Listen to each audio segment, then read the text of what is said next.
Olá pessoal, como é que vocês estão nesse fim de ano? Raiou há mais de 2020 anos atrás o nascimento de Jesus Cristo, nosso Messias, para habitar entre nós. Que ele seja adorado não só por data, não só pelo calendário, mas em espírito, em verdade. E para isso, para adorá-lo, em ritmo de celebração natalina, o episódio de hoje se propõe uma busca coletiva de entendimento sobre algumas passagens bíblicas e trouxe aqui comigo dois teólogos. Estou aqui com Alisson Pedrosa. Bem-vindo, Alisson. Obrigado, valeu, Leandro, pelo convite mais uma vez. Muito feliz de participar aqui da conversa. E também Juliano Chaves. Seja bem-vindo. Obrigado, Leandro, obrigado. Primeira vez aqui, né? Você já tinha feito outros convites e tal. Eu não pude participar. Agora estou com o tempo um pouquinho mais livre, né? Mas obrigado, Deus abençoe aí. O amigo, Ednei, como é que é? Alisson Pedrosa. Alisson, prazer conhecer, Alisson, Deus abençoe. Amém. A gente tem um bom bate-papo, hein? Amém, amém. É muito comum relacionar passagens bíblicas eh, entre os quatro evangelhos, desculpa, para trazer temas natalinos em pauta, né? Hoje eu proponho trazer passagens não só dos quatro evangelhos, mas também do Velho Testamento e também da teologia paulina. Começando já pelo nosso título, né? João escreveu a célebre frase desde o capítulo 1, no versículo 1, né? E no princípio ele era o verbo, e o verbo se fez Deus, e o verbo era Deus, né?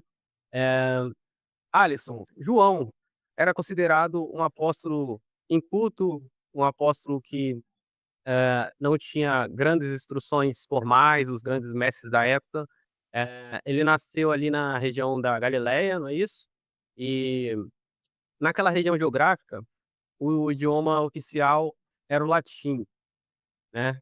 Ah, por que que ele trouxe a versão Logos, assim? Onde que ele aprendeu esse idioma grego, essa expressão, esse vocábulo grego? E qual foi a intenção dele em trazer isso logo no início, do seu evangelho? Massa, Leandro. Então, tem algumas coisas que a gente precisa falar antes de chegar no porquê ele disse isso, né, especificamente em grego. Toda essa região, desde a Espanha, atual Espanha hoje, que era chamada de Hispânia naquela época, até o limite da Síria era domínio do Império Romano. Em tese, a língua oficial de Roma era o latim, mas o idioma vernacular mesmo, principalmente de todas as províncias orientais de Roma, era o grego. Então a maioria das pessoas, especialmente no Oriente, a gente pode pegar da Grécia até a Síria, elas não falavam latim, elas falavam grego. O latim era mais usado no contexto romano militar e oficial, enquanto as pessoas normais no cotidiano, no comércio, na vida, elas falavam principalmente grego. Isso acontecia, por exemplo, em muitas cidades da região da Galileia. O hebraico era um idioma menos falado, mais um pouco restrito ao ambiente litúrgico dos judeus. Nesse período, a maioria dos judeus, especialmente na região da Judeia, em volta de Jerusalém, falavam aramaico, mas também falavam grego. Na Galileia, que é um pouquinho mais ao norte ali da Judeia, o idioma principal, principalmente nas cidades mais gentílicas, helenizadas, seria o grego. Então o idioma grego não era algo estranho para João. Na verdade, é bem provável que ele falasse aramaico e grego com tranquilidade. Cuidado, isso não quer dizer que todas as pessoas eram extremamente fluentes em escrever nesses 2 idiomas, porque falar é diferente de escrever, tá. Escrever é uma habilidade um pouco mais complexa. Eh E mesmo assim, mesmo agora falando em questão o idioma, acho que ficou claro. Agora em relação à linguagem filosófica de João, talvez, a gente pode entender o seguinte, que no primeiro século, a filosofia, ela não era algo distante da população normal, como nós imaginamos hoje. Hoje parece que a filosofia é uma grande abstração que está fora das discussões populares, né. Hoje a gente discute política, discute futebol, discute cultura pop, mas naquela época as pessoas discutiam filosofia no boteco. Então, a filosofia não era algo tão distante da população comum, tá. Então é bem provável que muitos dos apóstolos, mesmo vivendo em vilarejos ou em regiões até com uma característica um pouco mais rural, eles ouviam falar de temas filosóficos, porque isso estava em pauta. Os estoicos nesse período usavam muito dessa linguagem do logos, então era uma coisa que, assim, não era alheia ao cotidiano, ele não precisava ser um grande erudito, estudioso, que vivia trancado, né, lendo papiros ou coisas assim, para ter acesso a esse tipo de informação. E, em último lugar, a gente pode colocar ainda também que muitas pessoas têm na cabeça a ideia de que os apóstolos eram pessoas analfabetas. Certamente eles não eram parte da erudição acadêmica religiosa do Templo de Jerusalém. Eles não eram escribas, eles não eram sacerdotes, mas isso não quer dizer que eles eram pessoas completamente leigas ou incapazes, até mesmo de escrever coisas complexas ou de pensar de forma complexa. Quando no livro de Atos falam que às vezes eles eram incautos, às vezes muitos intérpretes entendem isso como eles sendo completamente analfabetos ou que fossem incapazes de, né, raciocínios mais complexos. Mas se isso quer dizer apenas que eles não tinham instrução formal, né, do farisaísmo ou de escribas, eles não tinham esse tipo de instrução. Mas muitos deles saberiam até escrever pelo menos o básico. E a gente não pode descartar a ideia de que ele tenha usado alguém mais treinado para fazer a escrita daquilo que ele ditava. Então João ali, o mais importante não é que ele próprio tenha pegado na estrutura ali que eles usavam para escrever, não é bem uma caneta, né, mas vou usar aqui a analogia da caneta. Então não quer dizer que ele próprio pegou na caneta e no pergaminho, mas ele era a testemunha ocular por trás do evangelho, mas alguém pode ter escrito isso para ele, alguém que tivesse mais competência técnica de escrita, e ele foi a testemunha ocular por trás, né. Isso, por exemplo, é bem atestado para o evangelho de Marcos. Marcos era alguém um pouco mais versado em escrever, mas escreve provavelmente as reminiscências, as lembranças do apóstolo Pedro no seu evangelho. Então, da mesma forma, a gente pode supor que alguém pode ter escrito aquilo que João foi testemunha ocular no evangelho de João, né. Então, esclarecido todo esse contexto, agora, por que que ele quis usar especificamente a palavra logos, aí já é mais complexo, né. A ideia era trazer talvez, já existia no judaísmo a ideia de que o Logos seria essa essência primordial, e ele coloca Jesus como sendo essa essência primordial que dá origem a todas as coisas, né. Isso é um pensamento comum já naquela época de que o Logos seria a fonte primordial de tudo que existe. E João simplesmente faz essa conexão com Jesus como sendo essa fonte primordial aí de todas as coisas, né. Então não sei se eu respondi todas as suas perguntas, mas acho que foi. Não, não só respondeu, mas como que corrigiu também. E aí, Juliano, o Novo Testamento foi escrito em grego e os judeus falavam em aramaico e o idioma oficial de Roma era em latim. E o que que você entende aí sobre o vocábulo logos aí de João? Qual foi a intenção dele?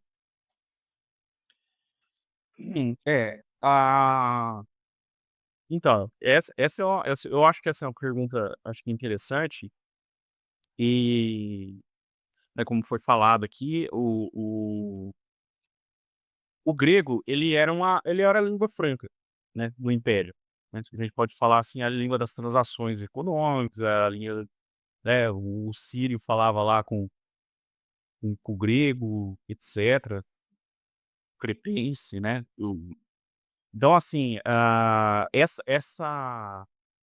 assim, a gente sabe que a cultura grega fagocitou, de certa forma, a cultura romana, né.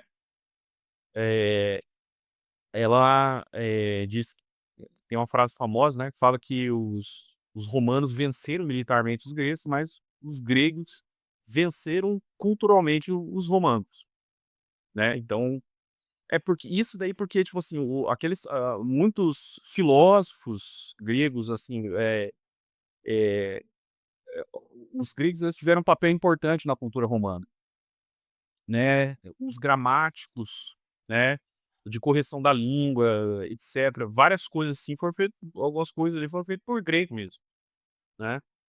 Eh, então, porque o grego o romano ele era um bom ele não é assim, o espírito do povo grego é aquele espírito criativo, né, um espírito inventivo, um espírito poético, etcétera. Muito se fala que os gregos, na verdade, eles até assim, o algumas coisas do estoicismo já estão lá dizendo não, porque a palavra estoiqueia é uma palavra grega, né, que significa elementos, né, os rudimentos, as coisas. Aí se você for ver a filosofia estoica por esse prisma, assim, né, da vida mais elemental, etcétera, o termo mesmo é um termo grego. Mas assim, uma das coisas que a gente tem que entender é que, também a cultura grega populou ali todas as áreas do império, né, porque é a arma cultural que o povo do império tinha à mão, né, que era o grego.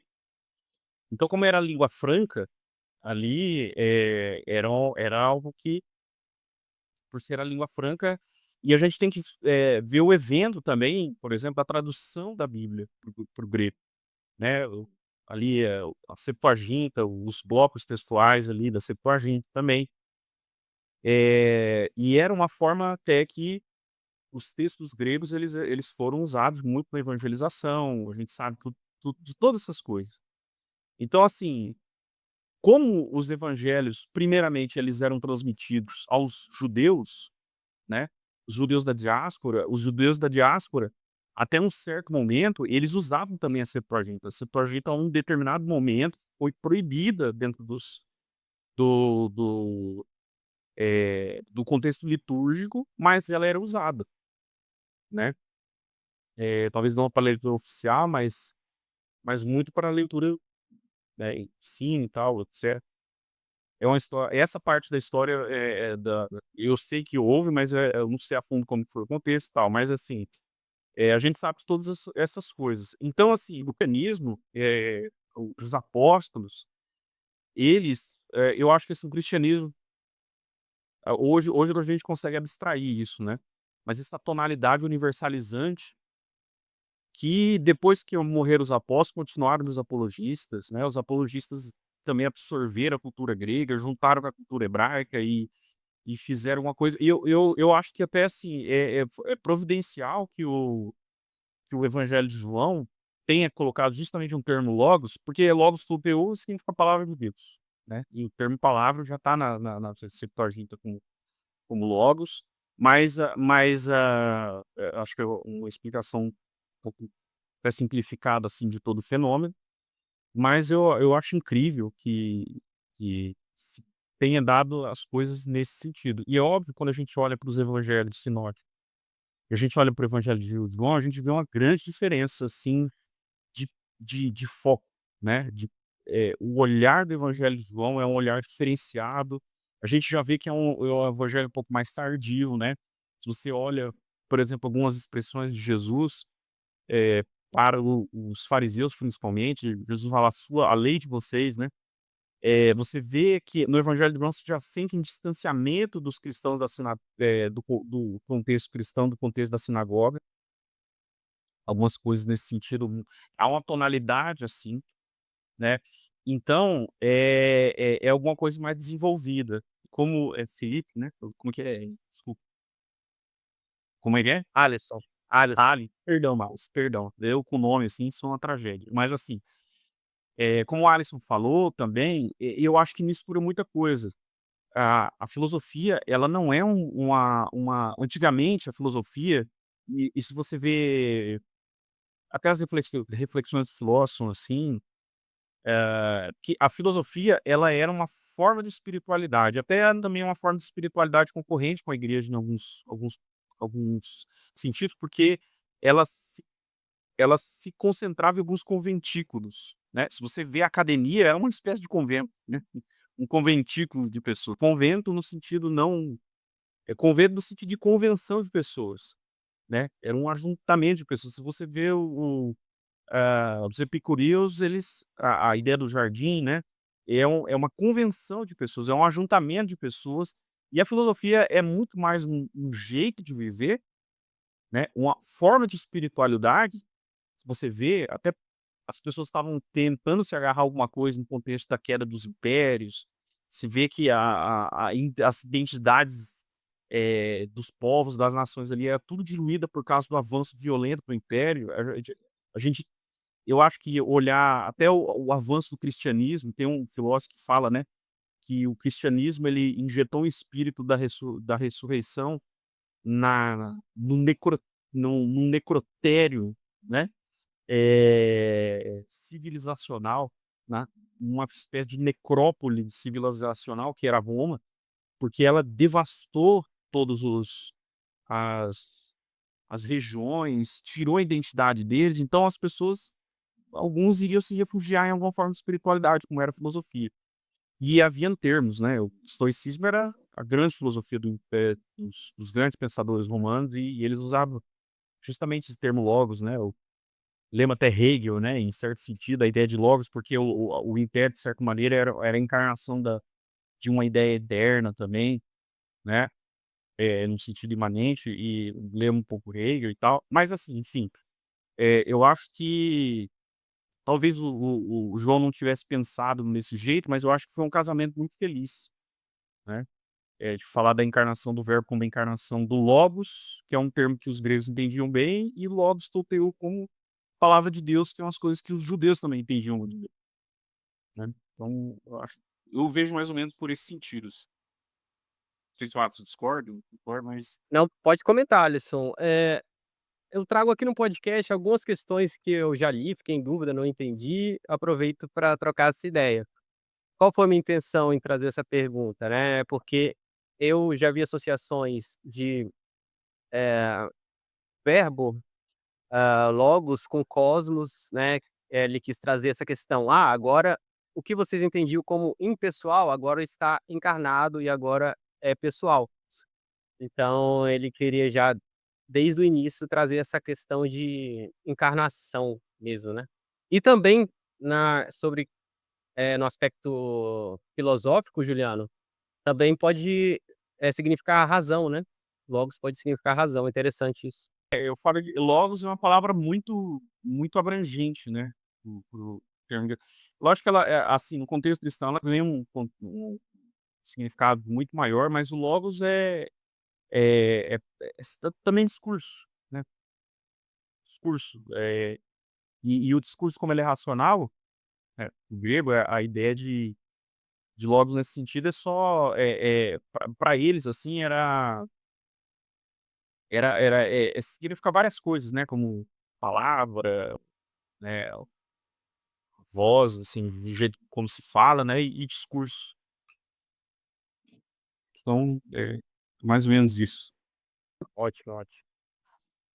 Algo mais a comentar, Alisson, sobre isso? É sobre isso, assim, existe um aspecto filosófico carregado, né, na palavra. O próprio judaísmo helenístico, por exemplo, em Filo, já havia se apropriado justamente dessa palavra também, para expressar essa causa primária das coisas. Alguns estoicos, por exemplo, apesar de acreditarem nos deuses de forma geral, entendiam que existia um princípio por trás que seria formador de todas as coisas. E o judaísmo helenístico de Filo, por exemplo, juntou isso com Yahvé. Então, Yahvé, de certa forma, é quem proclama o Logos. E agora João junta essa ideia também com Jesus, de forma que Jesus é a palavra criadora ou formadora de todas as coisas de Yahvé, né. Então eu acho que esse casamento foi bem feliz. E talvez ele não tenha pensado em todas as implicações que a palavra poderia trazer, mas certamente a inspiração divina o conduziu a usar o termo que traria várias implicações futuras, né, após a utilização. Também acreditar que tenha poder da inspiração aí, realmente, para uma linguagem que fosse alcançar, por toda a eternidade, né. Eh, Vamos trazer agora aspectos doutrinários em relação à função do Filho antes da encarnação. É consenso doutrinário, né, que o Filho existe desde sempre, junto com o Pai, em relação à doutrina da Trindade, né. Qual era a função do Filho antes de sua encarnação e quais passagens bíblicas vocês lembram, assim, que referenciam a existência do Filho, Jesus Cristo, antes de sua encarnação? Eu começo? Pode começar. Então, eu tenho uma visão um pouco controversa sobre esse assunto, que é a seguinte ideia. É igual você falou, é o consenso. Jesus é parte da Trindade, como tal sempre existiu. Mas muita gente gosta de enxergar Jesus aparecendo no Antigo Testamento. Até na teologia reformada, isso aparece muito como cristofanias de Jesus. Algumas menções, por exemplo, ao anjo do Senhor, ou coisa assim, no Antigo Testamento, né. Então, teria alguns exemplos claros, como acho que Josué, eh, Davi, eh, sei o próprio Abraão, né, que recebe a visita de um anjo e tudo mais, e muita gente fala que lá claramente é Jesus em seu estado pré-encarnado. Até pela etimologia do nome, né, Josué, Yahvé, Jesus. Mas eu dizer assim, ó, Josué aí seria mais a tipologia. Mas enfim, arqueologia. Eu acho que quando a gente faz isso, a gente tá agindo com uma hermenêutica um pouco anacrônica. A gente está partindo de uma doutrina correta, nicena, e a gente está usando essa doutrina, empurrando isso lá no Antigo Testamento, de uma forma talvez um pouco forçada. E o próprio Jesus, quando ele aparece no Novo Testamento, ele não fala que ele era o anjo, mas tem alguns trechos que são bem emblemáticos, e eu acredito que a maioria deles aparece no Evangelho de João, que são os textos clássicos em que Jesus diz: "Eu sou". E a expressão que ele usa, ou pelo menos que os evangelistas registram em grego, é exatamente a expressão que a Septuaginta, a versão do Antigo Testamento em grego, traduz de Êxodo 3,14, quando Yahvé aparece a Moisés se revelando na sarça ardente e dizendo: "Eu sou o que sou", ou "Eu sou o que serei", ou "Serei o que é difícil de traduzir, né, ou "Eu sou o eterno" e tudo mais. Então, quando Jesus ecoa essa frase, ele não está eu acho que isso é uma amostra de divindade de Jesus muito mais do que a gente geralmente entende. Porque quando a gente, por exemplo, vai discutir divindade de Jesus, a gente fica pegando assim: "Ah, os milagres de Jesus, olha Jesus, né, fazendo parar de chover, olha Jesus multiplicando os pães". Mas essas coisas são mais uma atestação da messianidade de Jesus do que da sua divindade, do meu ponto de vista.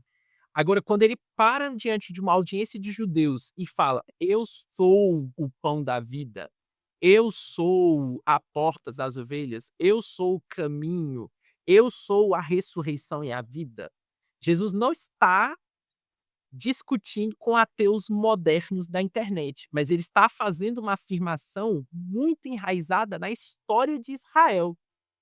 Um judeu entenderia essa frase como: "Eu sou aquele que apareceu para Moisés no deserto. Eu sou aquele que esteve com vocês durante toda a peregrinação no deserto. Eu sou aquele que forneceu o maná. Eu sou aquele que forneceu a água da rocha. Eu sou aquele que abriu o mar. Eu sou aquele que libertou vocês de Israel". Ele está claramente falando o seguinte: "Eu sou Yahvé". É isso que ele está dizendo. Então, quando a gente olha para o Antigo Testamento e tenta distinguir muito bem funções do Pai, do Filho e do Espírito Santo, eu acho que nós estamos tentando traçar um caminho forçado, hermeneuticamente falando. O que nós temos que fazer é pegar o que Jesus estava fazendo no Antigo Testamento. Foi com Jesus que os israelitas fizeram um pacto. Foi com Jesus que eles caminharam no deserto. Foi Jesus quem colocou a palavra na boca dos profetas. Foi Jesus quem mandou eles para o exílio. Foi Jesus quem mandou eles de volta. Jesus é Yahvé. A diferença agora é que no Novo Testamento, o próprio Yahvé, o Deus do pacto, apareceu na frente deles em carne e osso. Esse que é o ponto. Mas o que ele estava fazendo lá no Antigo Testamento? Tudo que nós vemos no Antigo Testamento, era tudo Jesus que estava fazendo. Ele estava nas profecias também, né, antes. Isso, agora a encarnação e a sua atividade messiânica apareceram também nas profecias do Antigo Testamento, mas Jesus é a encarnação do próprio Yahvé no Novo Testamento. Ele não é diferente do que tinha antes, ele é o próprio Deus.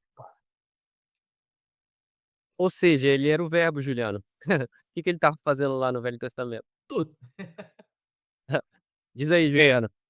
eu acho que, assim, o Evangelho de João ele tem uma forma de atestar, assim, as operações, relativas a Cristo também presentes no Antigo Testamento, né, quando lá em João Jesus está discutindo com os fariseus, ele fala a respeito de Abraão: "Abraão viu meus dias e se alegrou", né. "Antes que Abraão existisse, eu sou", né, essa questão do grego, né, Jesus fala: "Eu em mim", né. É que, assim, hoje em dia, depois, alguns vão falar a respeito da descoberta do eu, né, que é uma coisa até porque, ande a noção de eu também não foi muito bem trabalhada, pelo menos pelos filósofos, né. Quem começa a trabalhar bastante com a noção de eu mesmo é Descartes, né. E eu acho que uma coisa para a gente poder, sinalizar aí, é que quando Jesus ele fala "eu sou" no Antigo Testamento, é uma coisa meio inaudita, né. Você não vê um profeta falando isso. A gente conhece a escritura do Antigo Testamento, a gente vê que não existe essa fala, dos profetas falando isso, Moisés falando isso.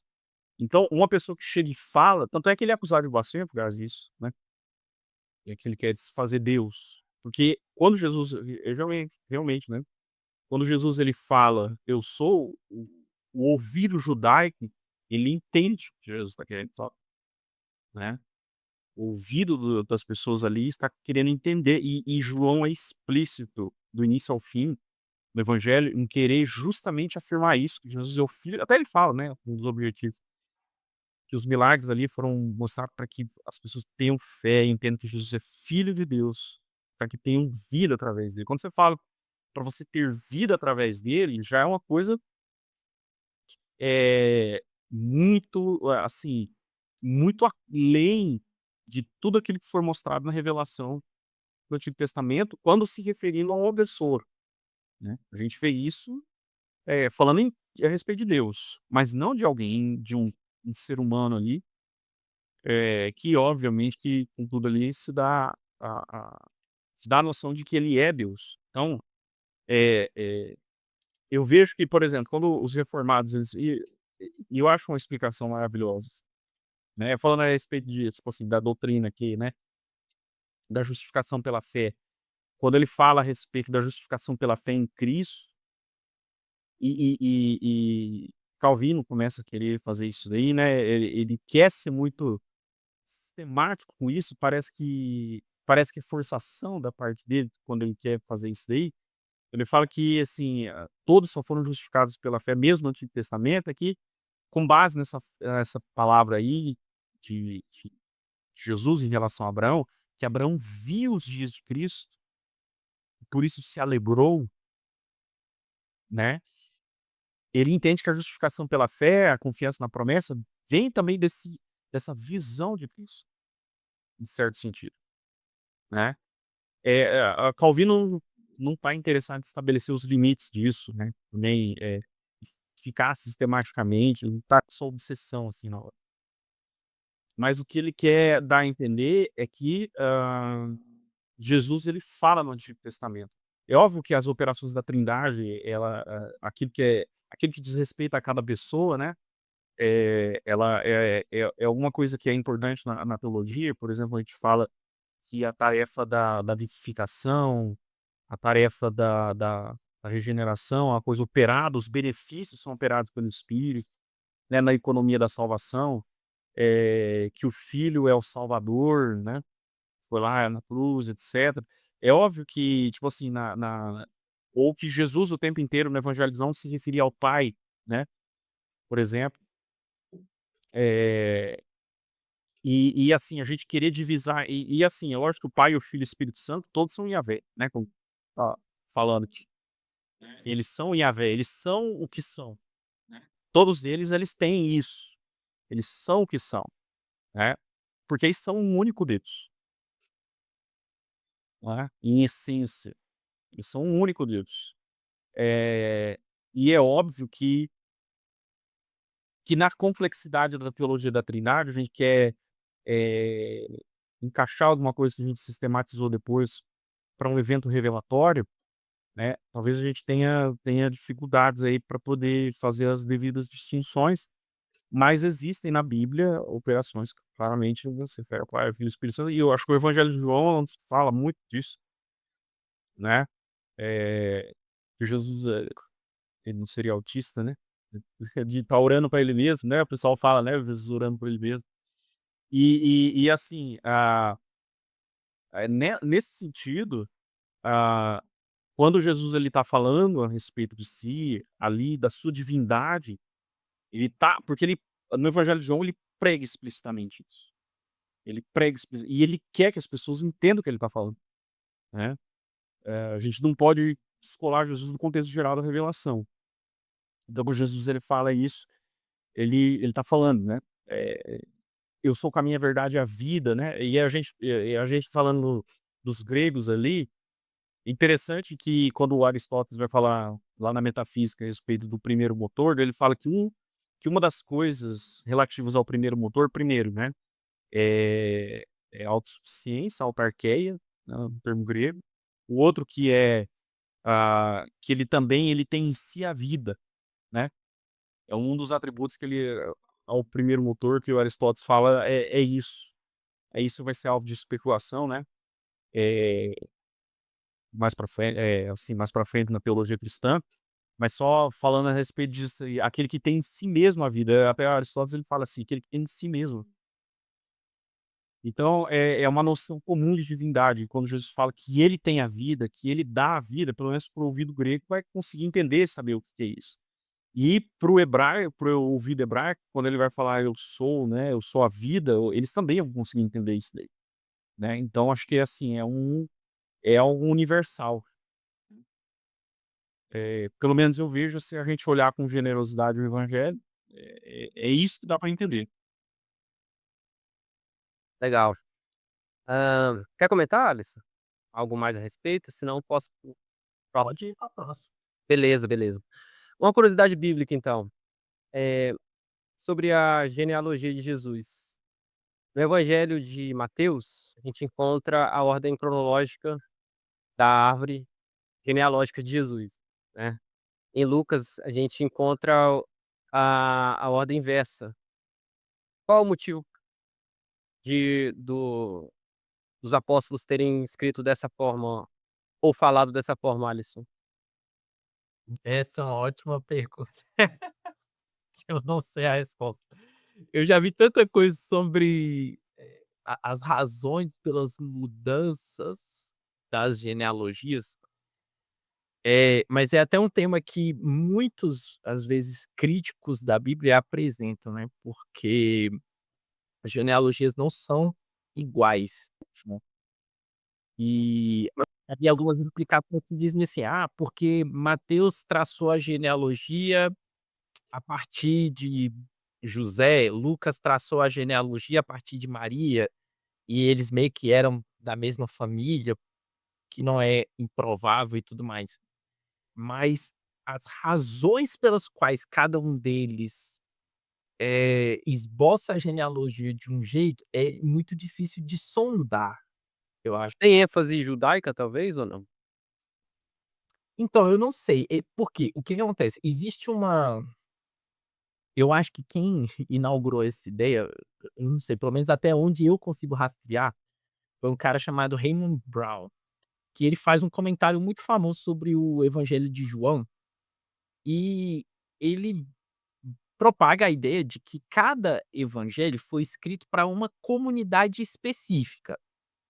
Então o evangelho de João foi escrito para uma comunidade joanina, o evangelho de Mateus para uma comunidade onde Mateus exercia uma certa influência e assim sucessivamente cada um dos evangelhos. Eh, eu sou contra essa hipótese, eu acho que quando o evangelho de Marcos foi escrito, ele já ganhou tanta aceitação que os outros evangelistas propuseram a escrever, eles já tinham a intenção de que os seus escritos ganhassem circularidade nas comunidades cristãs de forma geral. Então não acho que Mateus escreveu para uma comunidade judaica especificamente, por isso enfatizou a genealogia de um jeito e não de outro. E Lucas tinha em mente uma comunidade gentílica e por isso enfatizou a genealogia de uma outra forma. Então por isso que a melhor resposta, pelo menos a única resposta que eu consigo dar para essa pergunta é: eu não sei qual é a razão das genealogias serem ligeiramente diferentes e começarem por uma ordem e de um ponto de vista diferente. Algumas mencionam alguns nomes, outros mencionam outros e tudo mais. Não sei responder isso. Tudo bem, Se tudo bem. souber, tá contigo, eu sou mó E aí, Juliano? Ô Juliano, também tem um aspecto, de inclusões de mulheres em Mateus e em Lucas não. Você tem algum conhecimento a respeito das intenções dos autores das genealogias? Bom, então, assim, eu lembro que eu não cheguei a estudar muito isso daí a fundo, mas uma das coisas, mas isso daí logicamente os muitos comentadores bíblicos ao longo da história da igreja não ignoraram, assim, de forma alguma isso daí, e foi alvo de muito debate. Mas, assim, a explicação que se dá, geralmente é o mais tradicional que se tem, é o propósito dos evangelhos, né. Quem fala que, tipo assim, o Wallace estava falando aqui a respeito da questão das comunidades, deu uma hipótese, assim, só para passar, né, eh, pra não passar batido, ah, algumas escolas, desde as teologias dos métodos de pesquisa histórico crítico e tal, eles tentaram, assim, muito dissolver, rastrear a origem dos evangelhos, e eles falam que também algumas algumas partes do evangelho, na verdade, teriam origem na comunidade, né, na foram elaborações da comunidade. E essas comunidades, como o Carlos falou, né, da joanina, a comunidade petrina, paulina, etc., elas tinham, visualizavam as coisas do aspecto diferente. A teologia da libertação, por exemplo, vai falar, a ideia de falar que os evangelhos eles também tinham uma origem nas comunidades, refletia refletem um fato mais democrático das igrejas, né? Os teólogos da libertação usaram muito isso aí contra a hierarquia da igreja, né? Para enfatizar o carisma da igreja primitiva, etc, etc, etc. Tem todas essas especulações. Eu não sou muito, como o Alisson, assim, eu não sou muito partidário dessa visão, eh, da ideia da comunidade inspirada nos evangelistas, né? Daí a gente, eu não preciso assim fugir da ideia de um líder, né? Ali da comunidade, para inspirado ali como os evangelistas. Mas assim, o que se fala é que mas isso não significa que os evangelhos eles não tenham miras, né? Que os evangelistas eles não tenham objetivos na escrita, que eles não tenham que eles não queiram atingir certos objetivos, colher certos efeitos, né, do seu trabalho. A gente vê que o Evangelho de Lucas, por exemplo, a genealogia começa lá em Adão, né? Então, e como o Evangelho de Lucas ele é um evangelho ligado ao apóstolo Paulo, e o trabalho do evangelho universal de Paulo, tipo assim, o trabalho mais universalizante de Paulo, né, que a gente sabe que o restante dos apóstolos ficou muito restrito aos judeus. Ele falou, né, Paulo até falou assim: "Ó, eles ficaram com os judeus, eu fui para os gentios". Então, uma das intenções, por exemplo, de se enfatizar isso no Evangelho de Lucas, a genealogia de Jesus nesse aspecto, é justamente falar que Jesus é o salvador da humanidade, porque vai terminar lá em Adão, né, vai terminar lá em Adão. Então, como Jesus ele é o salvador da humanidade, ele não é somente o Messias de Israel. Paulo ele entende, ele interpreta a messianidade de Jesus, o escopo de compreensão da messianidade de Jesus, para Paulo, né, é sim, vai muito para além daquilo que, a gente poderia ter uma interpretação restrita do Messias de Israel, né. Quem é esse Messias de Israel? Já a gente vê outros evangelhos, o evangelho de Mateus, ele tem realmente elementos mais, judaizantes, né. O Sermão da Montanha, ali, parece um mestre judeu ensinando passo a passo, com aquela metodologia, etc, parará, né, todo esquematizado o elemento de ensino. Se você vê o Sermão da Montanha em Paulo, ele é muito difuso, ou lá no Evangelho de Lucas, né.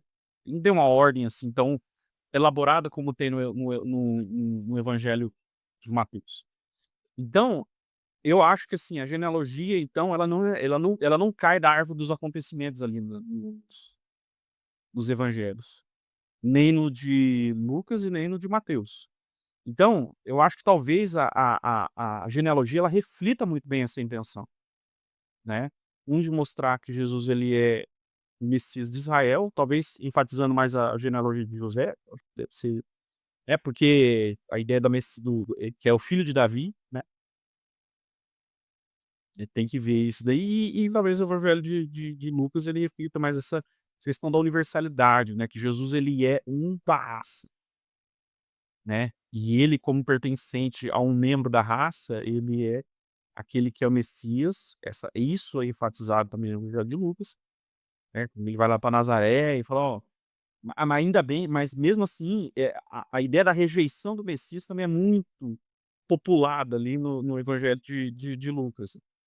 Você vê lá, ele vai pregar a primeira vez lá em Nazaré, depois que ele vai para sua casa e ele é rejeitado na sua casa. Então os seus começam já a rejeitá-lo dele ali. E Jesus vai sendo pouco a pouco empurrado cada vez mais para os gentios, né. Então, eu pelo menos assim, como eu falo aqui, eu não estudei muito, não fui muito profundamente, mas eu vejo as coisas muito por esse prisma, né. Eu não acho que os evangelistas, eles tenham mirado no escuro ao escolher a fazer as escolhas que fizeram. É mais ou menos isso. Legal, Juliano, obrigado. Não sei porque seu microfone tá ecoando, vou pedir pra você fechar aí, fazendo a favor. Tá. Ô Juliano, você falou do método histórico crítico, né, de interpretação bíblica. Eles costumam trazer diversas controvérsias, parece que eles ficam ali buscando algo para criar debate, para causar e tal. Tem uma interpretação, nessa ênfase, né, hermenêutica, sobre Isaías 7,14, né. É um versículo que diz assim: "Portanto, o Senhor mesmo, vos dará um sinal. Eis que a virgem concederá e dará à luz a um filho, e chamará o seu nome Emanuel, Deus conosco". É uma expressão muito comum, muito usada, muito linda, né, eh, e muito dita no nosso Natal, nas celebrações natalinas.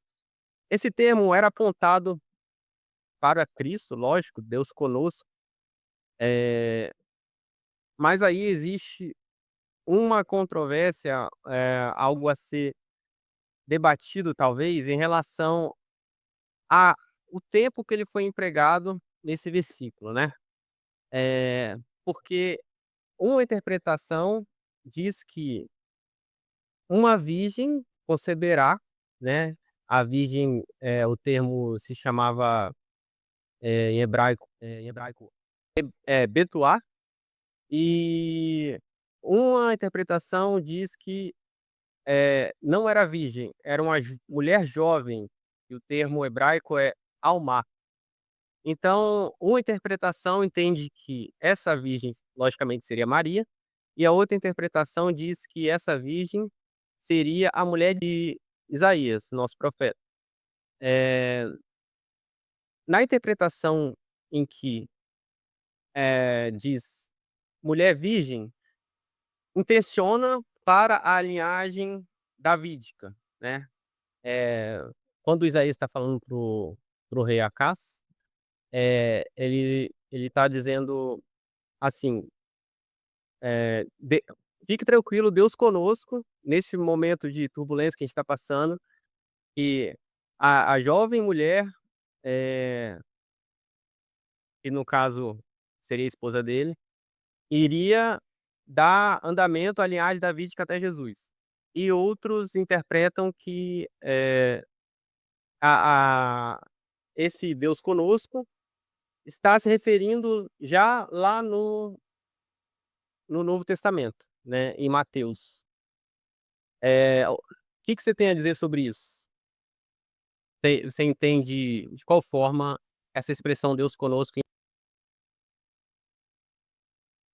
É pra mim agora essa pergunta. pode ser para você. Tá. Eu vou tentar ser breve, já foi bastante, né. Mas então, eu fui muito formado, minha formação teológica e tal, eu fui muito lendo alemão, e, eh, eu conheço método histórico crítico, eu acho que eles têm méritos em muitas coisas, acho mesmo, eu não tenho problema quanto a isso.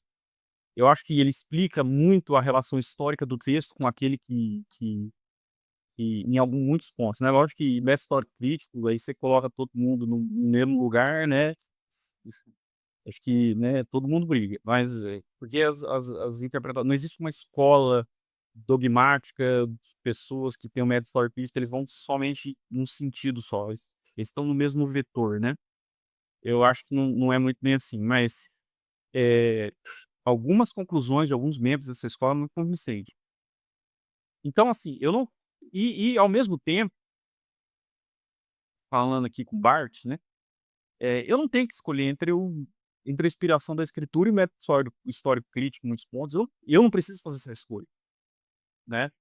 E eu falo que eu aprendi muito com os alemães, porque, eu gosto muito da dialética, né. Eu gosto de Hegel e tal. Eu não acho que a gente tem que abrir mão de uma para você poder abraçar a outra. Você não precisa, e aí voltando para o tema, ao mesmo tempo que você fala ali a respeito da profecia lá de Isaías, falando, né: "Uma virgem conceberá, dará à luz um filho, seu nome será chamado Emanuel". Muito dessa profecia, que foi feito a casa, né? É, ele tá falando ali, num sentido, ele tá falando a respeito do rei Ezequias. Ali, porque ele foi na regência dele em que os assírios foram, né, porque assim, o contexto da profecia é o seguinte: você tinha lá o Israel do Norte, aliado com a Síria, e que os dois estavam ali conspirando para poder destruir Israel do Sul. E Isaías ele era um profeta do Sul, né? Isaías era um profeta do Sul. E daí, assim, Isaías ele é um pacifista. É bom prestar atenção que o estilo da profecia de Isaías é que Isaías ele é um pacifista. E ele sendo um pacifista, ele é alguém que ele abomina a ideia de porque, tipo assim, se você olha, o contexto histórico ali, você é uma nação que é pequenininha, você não tem força militar, você não tem grandes recursos, você está no meio do deserto, né, você não tem recursos hídricos grandes, você não tem, é uma região que ela não é uma região, quando ele fala lá do Vale de Jezreel, né, etcétera, que são vales férteis, mas se assim, hoje você olha o Brasil e olha para Israel, você vê que esses vales férteis é o quê? É uma vila, sei lá, uma vilé. Uma coisa pequena, não é uma coisa muito grande. É suficiente pra população, etcétera.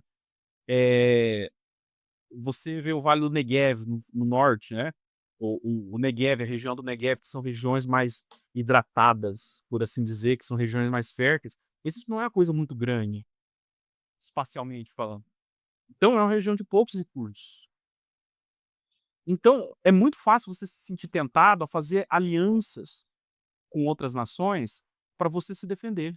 Só que essas alianças custam caro. É meu conselho o cara vender a alma, porque daí você faz aliança com Deus, com um cara de lado, e o cara fala: "Ó, vamos fazer uma aliança, só que é o seguinte, o meu culto do meu Deus vai para sua cidade. A gente tem um trânsito, a gente então havia essas e o profeta Isaías, ele é um purista, só que ele também é um pacifista. Porque os profetas, eles chamam para responsabilidade para lei, né? Eles são condutores. Por isso que a ideia de que fala assim, não havendo profecia o povo perece, na escritura, provérbios lá, não havendo profecia o povo perece, a ideia ali é que não havendo a constante propaganda da lei, né, as injustiças vão indo. E você sabe que em alianças militares existe elementos de corrupção, existe tudo, existe matança de gente inocente, existe, o instinto de sobrevivência. Imagina só, você não tem recurso, o instinto de sobrevivência vai lá nos cornos da lua, entendeu? Então, a ideia ali de Isaías é que assim, é que ele tá falando assim: "Ó, Deus vai nos ajudar".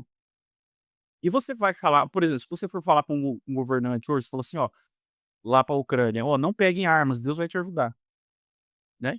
Vai vir um anjo do Senhor e vai desativar as bombas, vai então o governante ele vai falar assim: "Meu Deus", eu falei: como que eu vou falar para minha população isso?" Porque as pessoas elas estão com a, né, a vida ali tá muito mais sensível, as coisas, né, eles têm que pegar a vida mais pelos cabelos ali.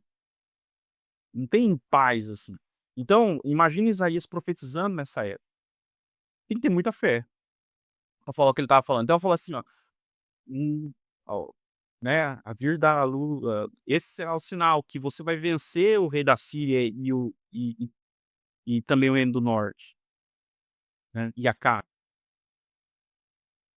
E o sinal vai ser esse: uma moça dá à luz a um filho que não sei o quê. Nesse contexto é isso que significa.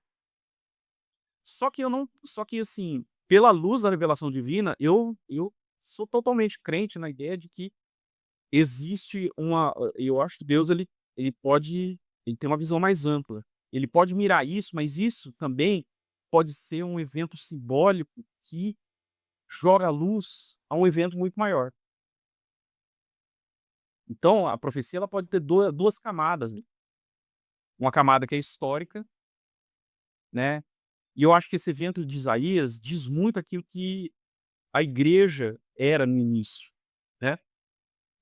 aí seria uma outra janela de conversa e tal. Mas eu acho maravilhoso como, assim, não tem como falar que a Bíblia não é inspirada por Deus, porque é, é, é, é, assim, é tanta sabedoria, assim, que é cristalizada, no, encapsulada em pequenos eventos, né? Tanta grandiosidade encapsulada em eventos pequenos, que só pode ser Deus que fez um negócio desse. Então, assim, tem essa camada histórica imediata, falando a respeito da mulher do rei, que ia ter um filho, e esse filho teria o principado nos seus ombros, né?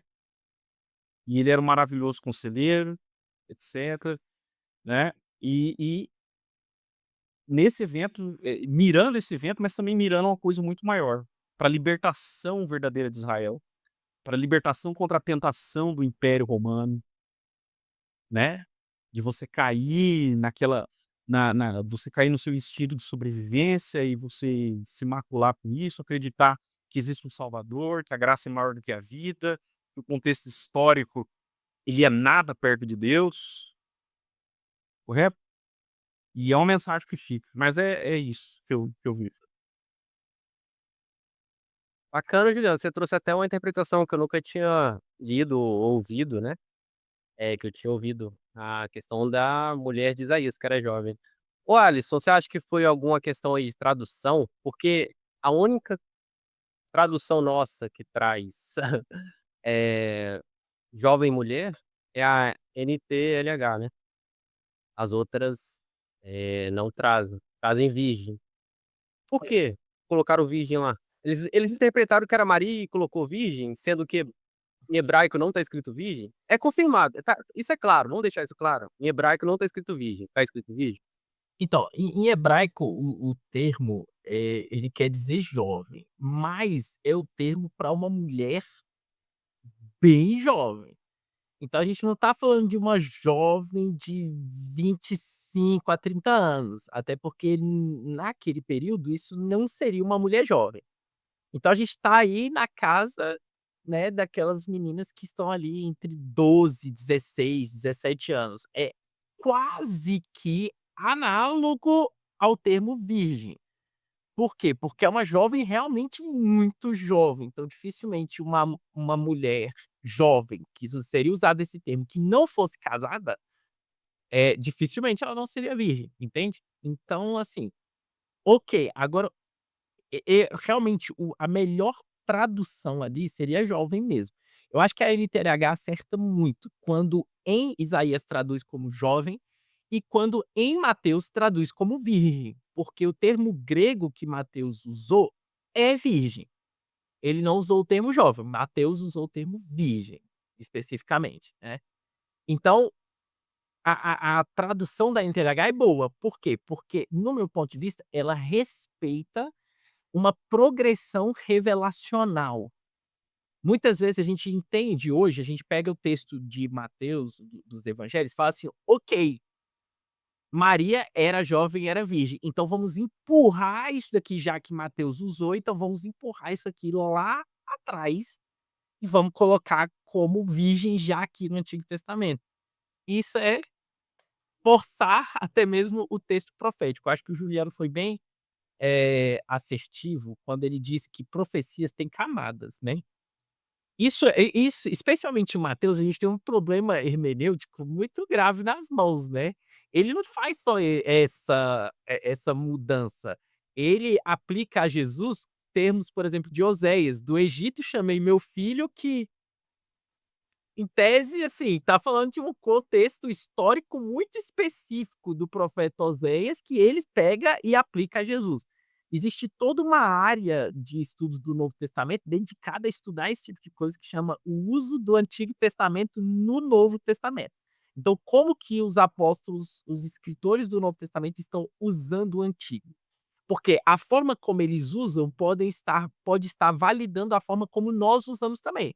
Então eu posso simplesmente pegar lá no texto do Antigo Testamento, encaixar tudo em Jesus e pronto, né. Então um teólogo que 2 teólogos, na verdade, que eu gosto muito, que explicam um pouco isso, são o J.K. Bill, que é um teólogo reformado, que estuda muito essa área junto com D.A. Carson, sobre como o Antigo Testamento é usado no Novo, e também o Craig Blomberg, que é um especialista aí nos evangelhos sinóticos e lida um pouco com esse tipo de questão. Então eu acho que a profecia em Isaías, ela tem um contexto histórico imediato, que está falando com o rei Acaz, que está envolvido com o contexto histórico que o Juliano mencionou, a Síria junto com o Reino do Norte conspirando contra Israel, e aquilo tem que ter um significado para aquelas pessoas.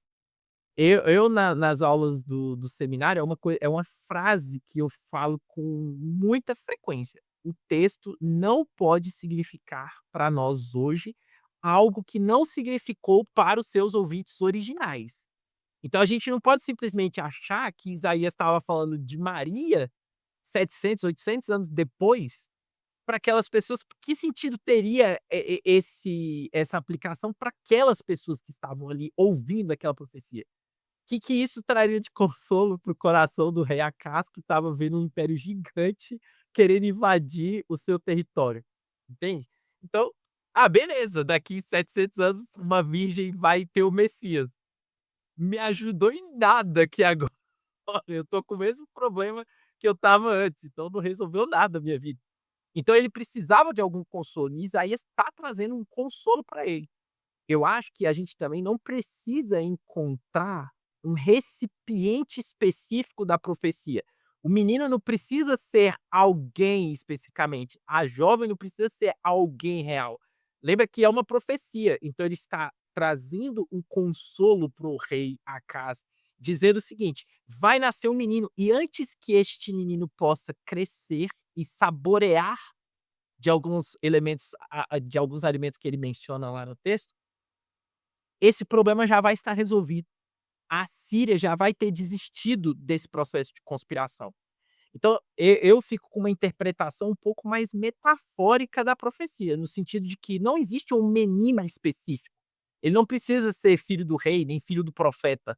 A jovem não precisa ser esposa de alguém especificamente. Ele está, no meu ponto de vista, usando uma profecia metafórica para dizer: isso vai acabar antes mesmo do tempo de um menino nascer e crescer.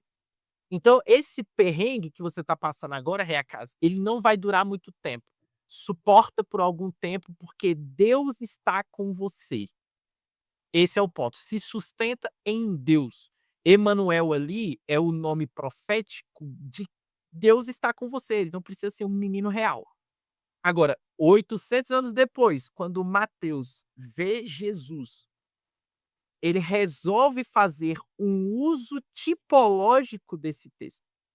Não é que esse texto está já em Isaías se projetando para uma estrutura messiânica, é que Mateus, olhando para trás agora, percebe nesse texto uma tipologia. Ele olha para trás e fala: isso daqui é algo que o Messias fez. Da mesma forma que Deus estava com o rei Acaz, Deus está agora conosco por meio de um filho de uma jovem. E não é de uma jovem qualquer, é de uma jovem que concebeu milagrosamente a partir do poder do Espírito Santo. Então, ele usa o texto antigo para trazer luz para agora. Mas não quer dizer que isso já estava lá no coração de Isaías quando ele proferiu. Ele já tinha, ou Isaías já tinha vislumbrado tudo isso. Agora eu concordo 100% com o Juliano quando ele diz: Deus já tinha vislumbrado isso. Deus já tinha pensado, visto tudo isso acontecendo, e da mesma forma que inspirou um para falar, inspirou o outro para usar aquilo que já tinha sido dito antes, né. E eu acho que dessa forma a coisa fica mais interessante, e a gente não precisa forçar. Só que às vezes cria-se uma celeuma muito grande com essa tradução de jovem e virgem, como se o fato de no texto de Isaías estar mais para jovem do que para virgem, criasse alguma barreira à doutrina do nascimento virginal de Jesus. Por quê? Aí entra a interpretação do próprio Mateus, que se a gente for analisar o contexto histórico, é muito justa. Maria era uma jovem que ainda não havia se casado. Ela estava em promessa de casamento com José. Então, certamente, Maria era uma virgem. Não tenho que se duvidar disso. Então, mesmo que o texto de Isaías não fale virgem, isso não cria dificuldades nenhuma para a doutrina do nascimento virginal de Jesus.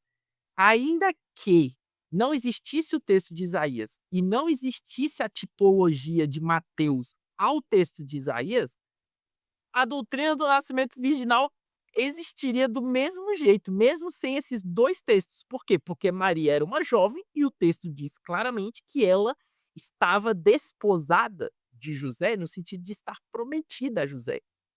Tanto é que o próprio anjo Gabriel tem que explicar a situação para José, porque senão José realmente ia achar que Maria tinha dado alguma, né, falhado em sua promessa, vamos dizer assim. Ela tinha traído ele, a promessa de casamento, cometido adultério, fornicação, seja lá o que for. Então, o anjo é enviado para José justamente para esclarecer: olha, ela continua virgem. Então, ainda que Mateus não tivesse feito a tipologia, ou que sequer existisse o texto de Isaías, a doutrina do nascimento virginal permaneceria intacta, poderia ser elaborada da mesma forma. Agora, o texto de Mateus certamente dá uma encorpada maior. Acho que é Lucas, na verdade, eu estou falando Mateus, o texto é em Lucas, né? Acho que agora eu me confundi. Mateus. É Mateus mesmo, né? Mateus, é. É. Então é isso. Então, eu acho que isso a doutrina permaneceria, assim, livre de problemas, mesmo que os 2 textos nem existissem. Muito bom. Só um adendo, é que, assim, a profecia do Emanuel, a profecia que é do Deus conosco, e a profecia que eu falei a respeito dos fortes, eles são 2 textos diferentes, né. São 2 textos diferentes. Mas em essência posição eu falei é justamente a respeito disso. Eu acho que é muito interessante as pessoas você lê o texto da escritura, eu acho que tem que ter a gente tem que ter método para ler, né. E eu lembro, eu tive aula de Antigo Testamento com um professor que era um hebraísta, e ele era muito bom, ele levava a Bíblia hebraica, assim, pra poder dentro da sala de aula e dava aula a partir da Bíblia hebraica, né. Eh, e uma das coisas, assim, que ele ensinou pra gente, é que a gente, pelo texto bíblico mesmo, você não precisa recorrer a muitos manuais, pelo texto bíblico, se você for ligado aos pontos, você vai entender muito a história da Bíblia, né. A história e o contexto da palavra, né. A Bíblia ela não dá apenas a profecia, mas também dá o contexto da profecia. Eu acho que é isso que é importante. A gente tem uma leitura muito mais rica da Bíblia quando a gente lê a Bíblia. E a gente lê não a gente não tá, porque nós temos muitos paradigmas interpretativos que muitas das que é natural, a gente tá na igreja, a gente tem uma carga de interpretação que é milenar aí. E a gente leva isso para o púlpito, a gente leva isso para as nossas devocionais, mas assim, mas às vezes essa é uma forma de leitura que, ancora muito a nossa espiritualidade, mas eu acho que, existem elementos que passam batido quando a gente esquece de ler isso, ler aquilo que o texto está querendo dizer, e entende que a profecia é uma coisa que ela tem um objetivo de atingir certos objetivos, ela colide com a história ali do profeta, tem que falar com aquele povo. O profeta, ele é um profeta daquele povo, usado para guiar aquele povo, aquele rei, naquele contexto histórico, naquele contexto político, etc. Eu acho que a leitura fica muito mais rica a partir disso daí. Só que essa é uma camada da profecia. Existe outra camada, né? A gente vai descascando aí as camadas e todas elas são verdadeiras. Não precisa, e como eu falei, né, o pensamento dialético, né, a ideia de Aufheben, né, de Hegel, você assume alguma coisa, né, só que você tem o você assume algo, né, só que em vista de alguma coisa maior, você pode juntar esse algo e superar ele, não negando aquilo que você já tem. Então você não precisa negar a leitura da Bíblia que você tem agora, só porque você tem uma leitura dada pela interpretação da igreja, até pelo próprio Novo Testamento, que traz outras camadas de significado. Você pode abraçar tudo isso e não perder nada da fé, e na verdade enriquecer com ela. Então acho que é mais ou menos por aí. Obrigado, Juliano. Bom, na construção da pauta eu quis trazer algum texto, alguma passagem bíblica de referência paulina. Eu quis realmente fazer um episódio que tratasse de leitura bíblica, né, das escrituras sagradas, nesse Natal. E eu escolhi um texto, de Gálatas 4, capítulo 4, versículo de 4 a 5. Eu gosto muito dessa passagem, também por isso que eu a escolhi. "Mas vindo a plenitude dos tempos, Deus enviou seu filho, nascido de mulher, nascido sob a lei, para remir os que estavam sob a lei, a fim de recebermos adoção de filhos." Eh, Traz tantos elementos aqui nessa curta passagem, assim, talvez se eu fosse pregar um dia, né, eu que tenho dificuldade de destrinchar, eh, muito volume, em poucas palavras, eu acho que eu escolheria uma passagem assim que daria para conectar vários pontos.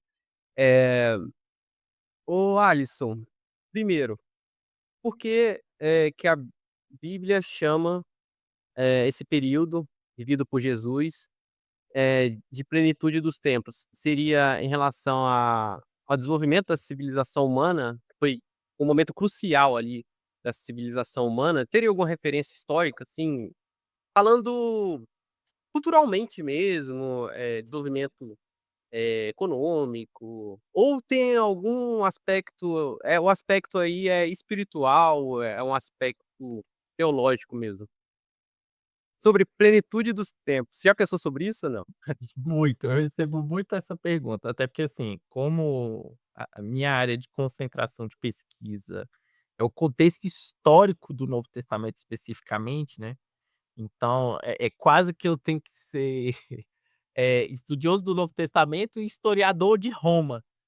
Então a interpretação mais comum que eu vejo assim, no chão da igreja mesmo, né, em aula de EBD, é justamente essa de que aquele era um momento historicamente muito propício, porque Roma tinha criado todo um contexto civilizacional específico, em que as cartas podiam circular, em que as estradas conectavam as cidades, o comércio estava avançado, pelo menos dentro da parte interna das províncias romanas, existia uma paz, né, vigente a partir de Augusto. Só que no meu ponto de vista isso não faz o menor sentido, até porque se Deus tivesse escolhido um tempo em que tecnologicamente ou que civilizacionalmente a propagação do evangelho estivesse mais propícia, hoje seria certamente um tempo melhor do que há 2000 anos atrás, né. Então hoje a mensagem teria se divulgado, Jesus está falando aqui, em 2 segundos a mensagem já chegou em 3 milhões de pessoas pelo TikTok ou pelo Instagram, então, por que não hoje? Por que 2000 anos atrás se é uma questão tão civilizacional? Então eu acho que a questão aqui, ela é realmente completamente teológica. Qual é o ponto? A plenitude dos tempos é o momento em que a história de Israel está alcançando o seu clímax. O momento em que Deus escolheu para solucionar definitivamente a questão de Israel. É importante, até essa semana passada eu preguei na igreja, e a gente, geralmente, no meio reformado, resume muito o evangelho falando assim: "Não, porque a história da Bíblia pode ser resumida basicamente assim, em criação, queda e redenção". Só qual é o problema dessa frase? É porque se a gente pegar aqui, Leandro, ó, criação e queda, elas estão aqui, ó, nessas 2 páginas da Bíblia.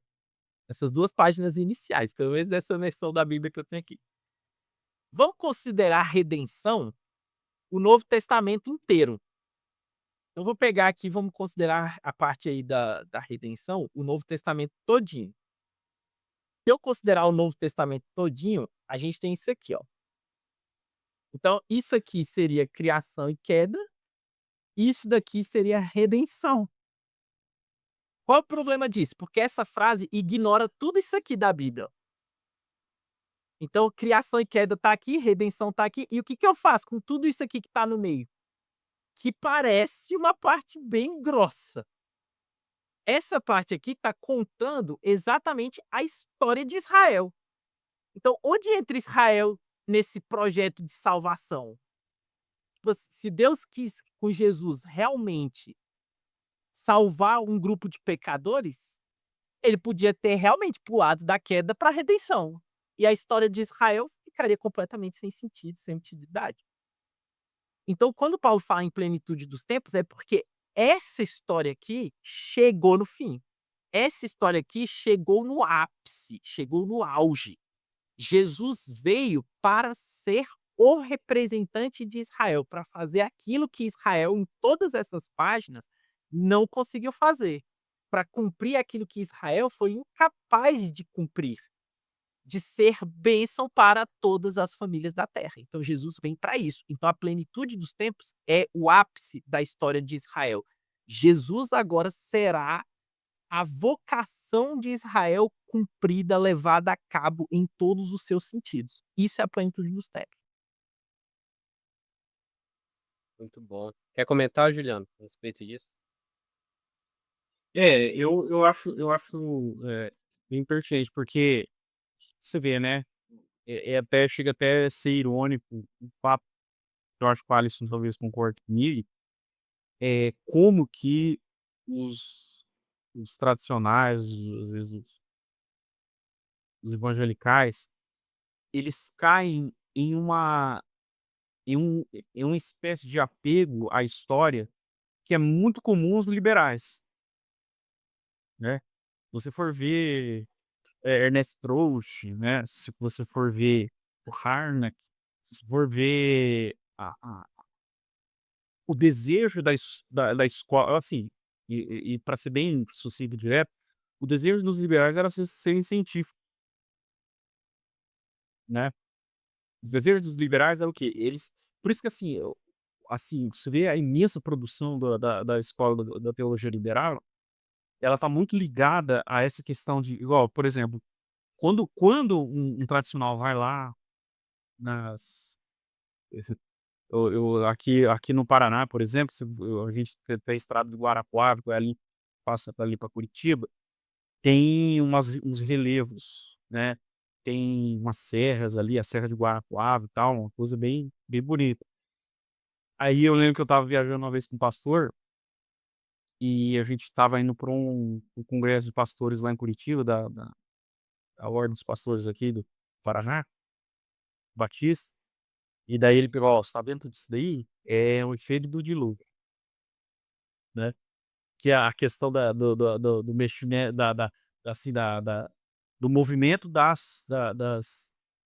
terra, que não sei o que gerou aquilo ali, né? Aquela formação geológica. O que eu tô querendo dizer é que muitas das vezes essa questão é lógico, a gente não vai ignorar, por exemplo, que o fato no contexto do império, a língua grega, ela se tornar a língua franca, permitindo a multicomunicação das pessoas, comunicação é muito mais eficiente do que foi há eras atrás, onde as comunidades nacionais, por assim, muito entre aspas, né, eram muito mais fortalecidas e talvez até herméticas, né, eh, do jeito que um povo hebreu dificilmente ia ter tanto trânsito cultural com o grego, uns 400 anos antes da época de Jesus. É óbvio que o avanço do império, de certa maneira, permitiu muitas coisas, né? Como o Alisson falou, o avanço das estradas, né? Feito pelas campanhas romanas aí. É óbvio que sim, mas assim, mas eu acho que isso não explica o termo plenitude dos tempos. Tem um livro do J.I. Packer, não sei se se o Alisson conhece, que é do deve conhecer, né? Do Novo Testamento ali, que ele vai falar justamente disso daí, né? E eu falo do J.I. Packer, porque o J.I. Packer foi professor de um professor meu, seminário, o Douglas Jansen, lá no Trinity College, né? Esse meu professor, o Douglas, ele me deu, ele passou esse livro pra gente estudar, a questão da plenitude dos tempos e tal. Mas uma coisa que eu acho que você você visar muito o contexto histórico, você perde o fundo teológico, porque quando Paulo fala pleroma, por exemplo, lá em Gálatas, quando ele fala que Jesus habita a plenitude da divindade, quando o termo pleroma em Paulo, ele tem um sentido teológico, né? O pleroma dos tempos, né? A plenitude dos tempos. A plenitude dos tempos não tem sentido fora da pessoa de Jesus, né?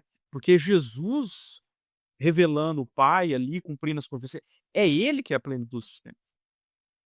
Vindo a plenitude dos tempos, é a mesma coisa que vindo Deus, vindo Cristo, né? Que é a consumação de todas as coisas.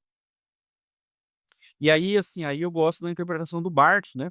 Que o Barth, o Bultmann até ficava bravo com o Barth, ele fala que o Barth é muito radical nessa história, mas a verdade é que, tipo assim, é um negócio quase que assim, é um negócio que foge totalmente ao escopo da história. Quando Jesus ele tá ali, né? Ele cumpre realmente isso seria a plenitude dos tempos. Então ele que é a plenitude dos tempos.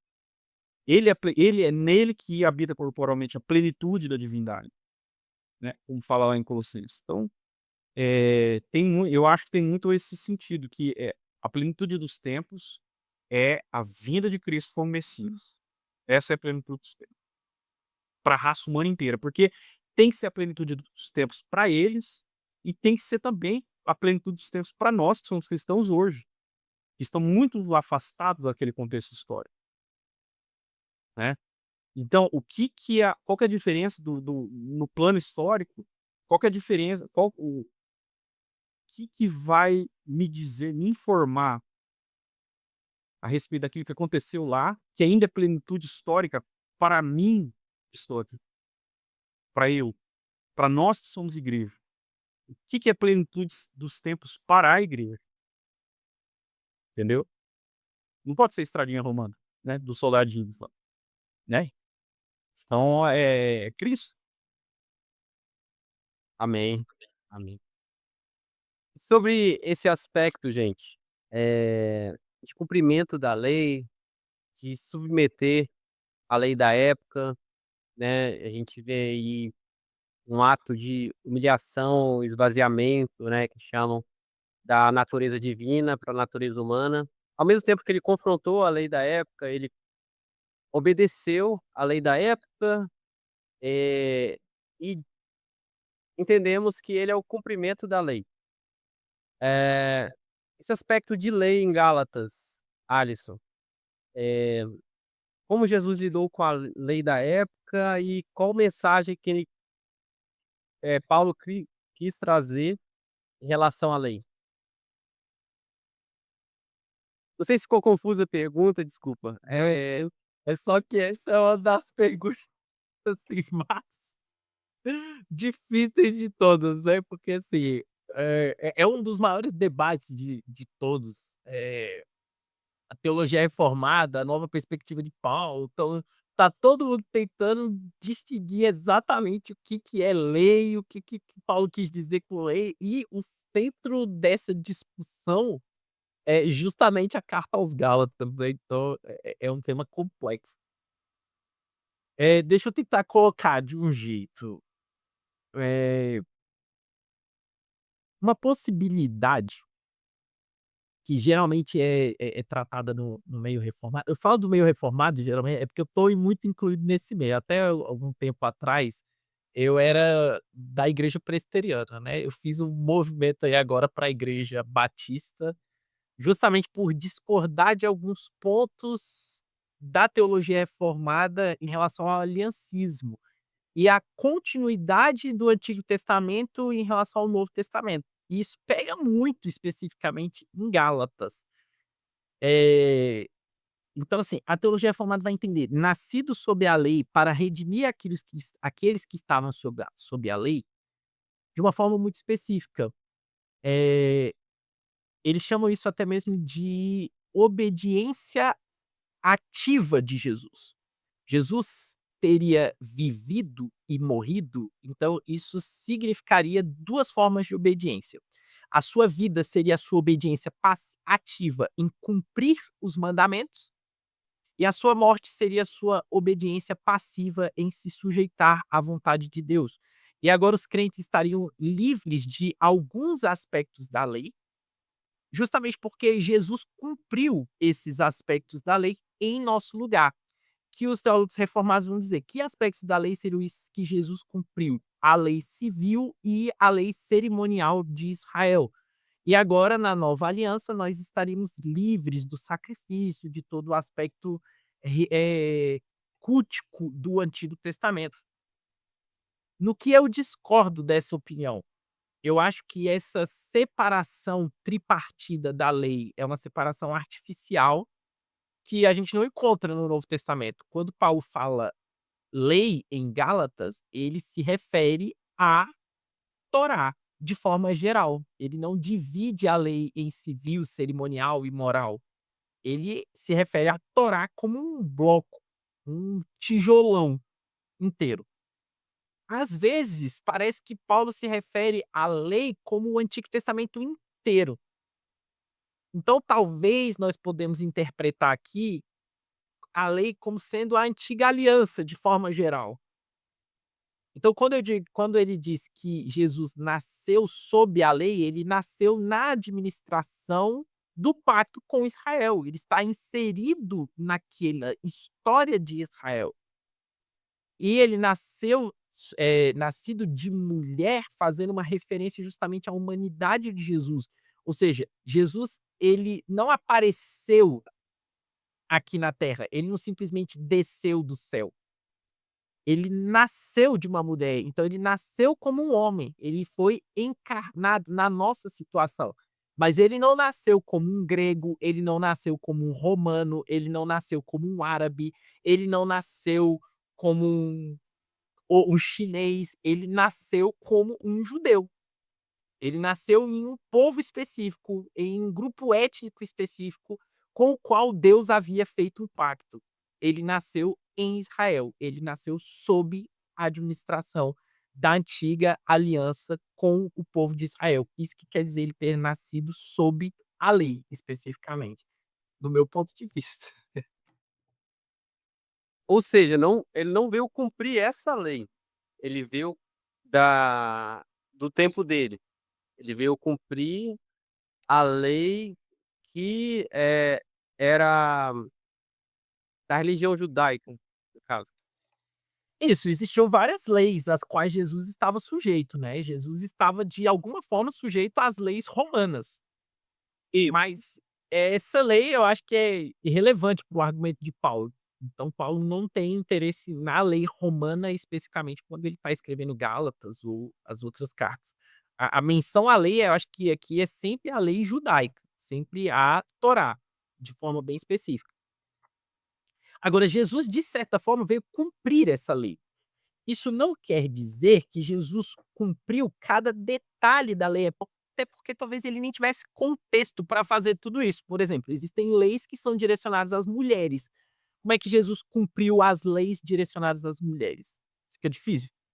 Então, Jesus cumprir a lei não quer dizer que ele estava ali forçando a sua vida ao cumprimento de cada minúcia que Moisés tinha concedido ao povo, mas quer dizer que ele é o ápice, o cumprimento, o fim, o objetivo de toda aquela administração pactual antiga.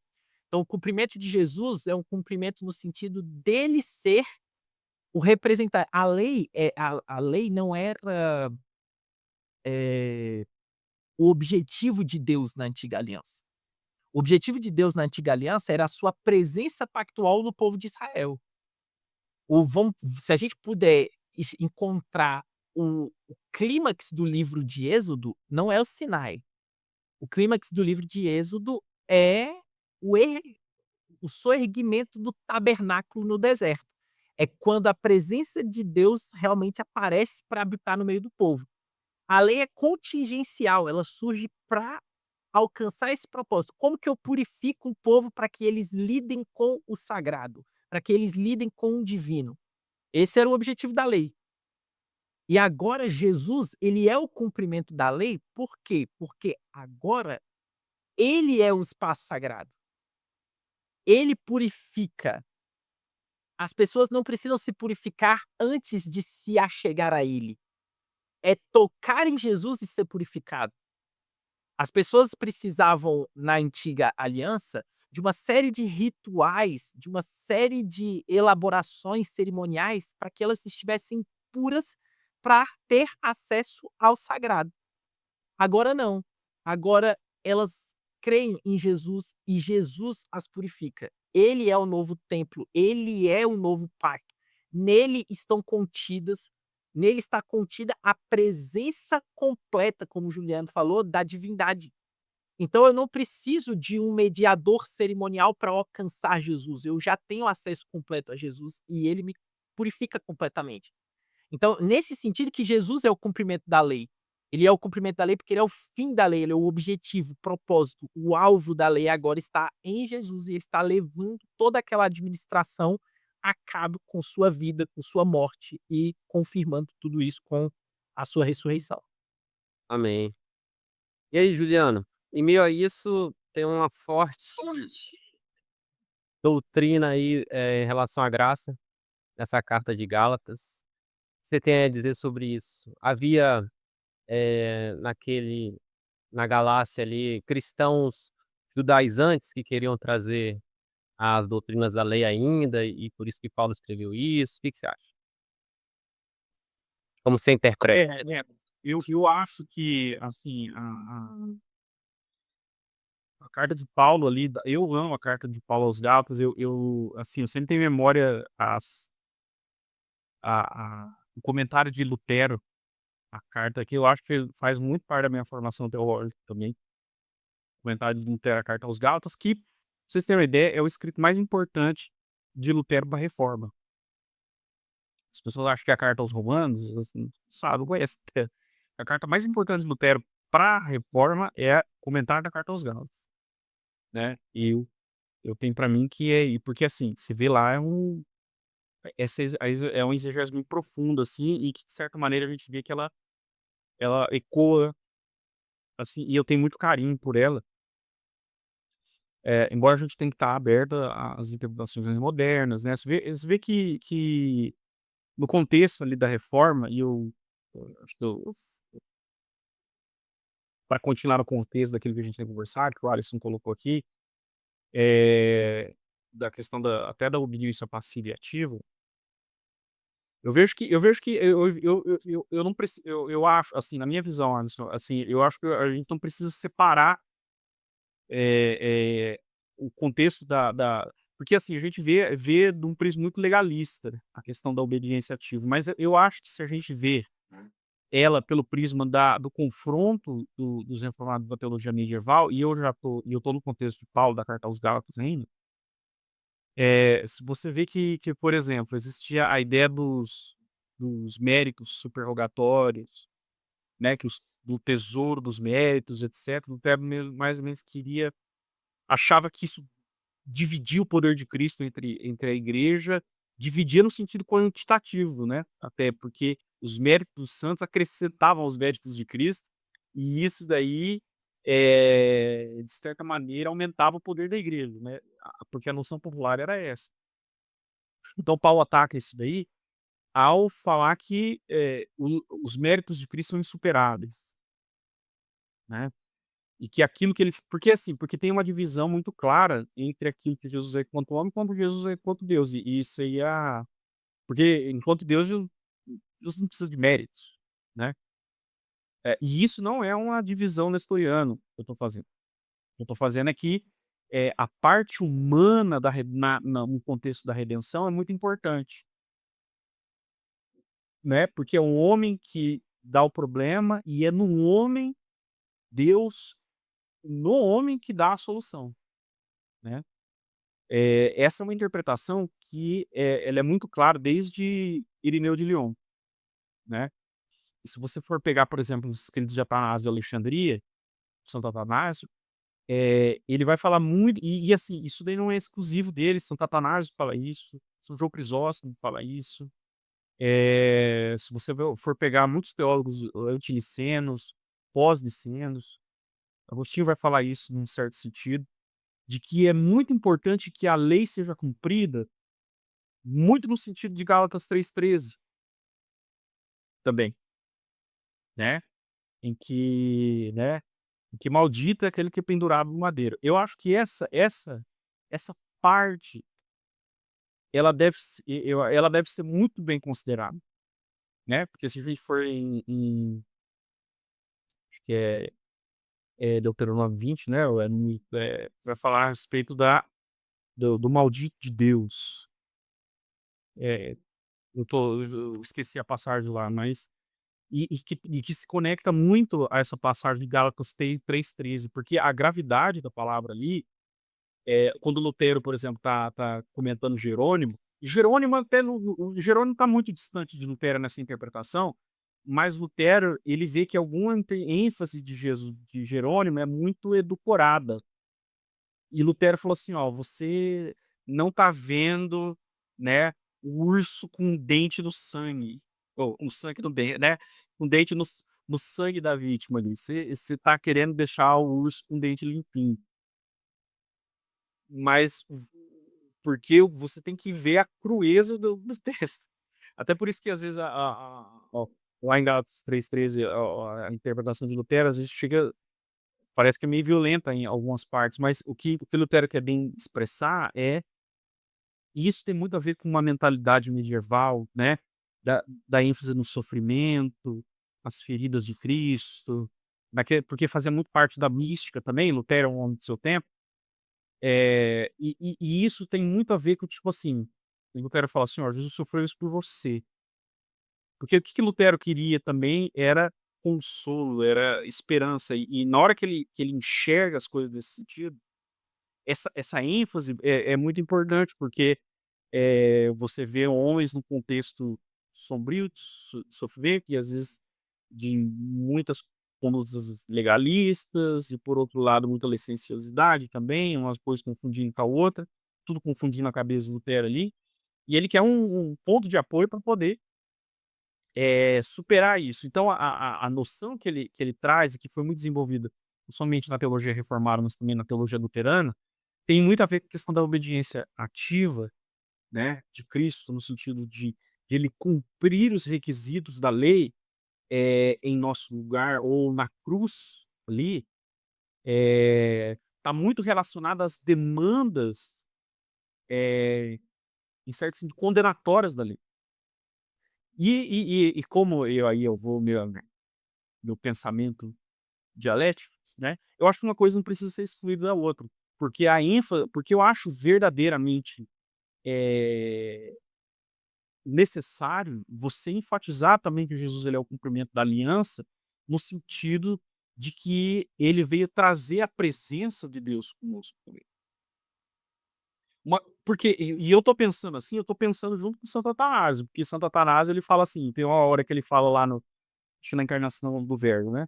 Então falando de encarnação, tem o texto dele chamado de encarnação do verbo, Santo Atanásio vai falar assim que como que Jesus ele fez? Jesus ele é como o rei vencedor que ele conquista uma cidade, né? E que a glória dessa cidade aumenta na medida em que a presença do rei está dentro dela, né? Ele conquista a cidade e é a mesma coisa que nós vencêssemos na vitória dele. Isso aí tem muito a ver com aquilo que o pessoal chamou de Christus Victor, né?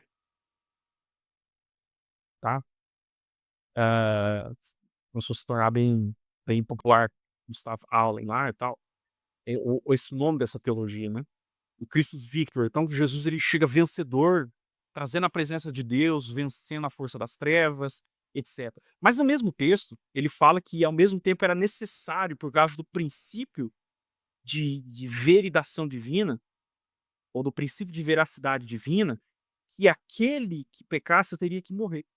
E aí ele fala que Jesus morrendo, ele cumpre isso, mas ao mesmo tempo em que ele cumpre isso pelo princípio de veracidade divina, que essa necessidade, que é uma necessidade posta por Deus mesmo, porque Deus é que fala, é Deus contra Deus, é nesse sentido que o Pedro fala, né, Deus contra Deus, que Jesus ele sofre essa penalidade justamente para nos livrar dela.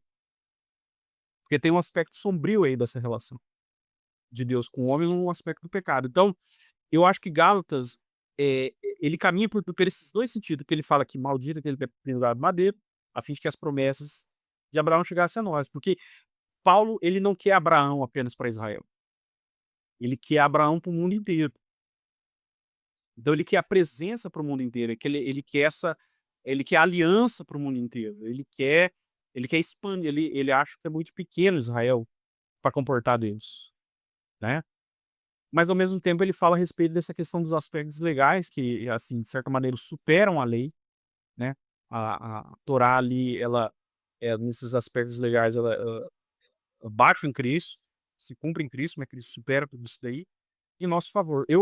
Assim, o pessoal me conheceu muito por defender a teologia da substituição penal. Eu acho que ela não precisa ser preterida em favor de uma teologia que enfatiza a questão da presença de Jesus como tabernáculo, né.